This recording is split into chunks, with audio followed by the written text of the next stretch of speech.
Selam. Açan adamı dalır ilan. O gider doktorlara, ambulansı çağırır, davet eder. Da o zaman ona koyarlar injeksiya, enjeksiyon. Bu zehir, otrava. Yılandan öldürmesin onu. Bilirsiniz mi siz neden yaparlar bu enjeksiyonu, injeksiyi yılana karşı?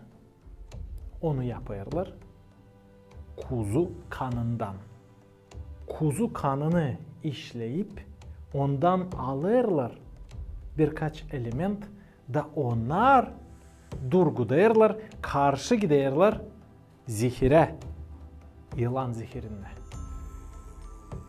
Bu rahat, yavaş, uslu hayvan, kuzu korkmuyor yılanlardan, açan yılan dalıyor.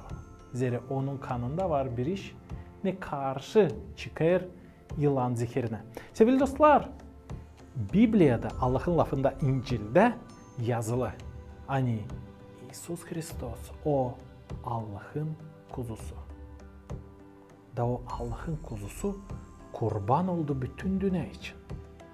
Bütün dünyanın günahları için kurtarma dini dünyayı zehirden, yılandan, şeytandan hem cehennemden.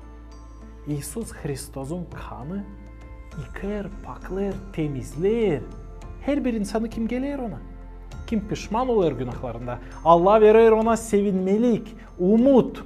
Hem diveç yaşamak. Sevgili dostlar, var mı sizde bu injeksiya, bu enjeksiyon yılana karşı, şeytana karşı, günahlara karşı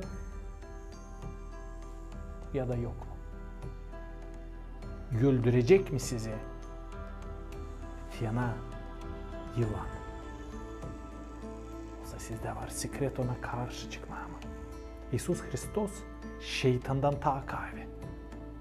O Allah. O Allah göklerde hem yerde. Ruhsal dünyada da o. Hem büyük hem kahve. Sevgili dostlar, gelin ona. Unutmayın. Sadece o varınca kurtarsın. Başka hiç birici. Onsuz bitti işimiz. Sadece o var bizim umudumuz. Siz beğendiyseniz bu videoyu koyun, like yapın, repost, yazın, komentarı, daha çok insan görebilsin bu videoyu. Öyle işler algoritmalar internette.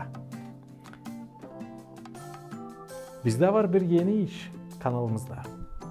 Bizde var telefon numarası. Siz ona aradığınız bize biz cevap vereceğiz. Ya da yazın bize. WhatsApp'ta, Viber'da, Telegram'da. Varsaydı sizde dua istedikleriniz, zorluklarınız yaşamanızda yazın bize de biz dua edeceğiz sizin için. Da Allah yardım edecek, cevap verecek sizin yaşamak situasyonuna.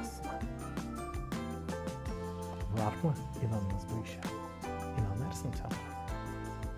Sevgili dostlar, kalın sağlıcakla.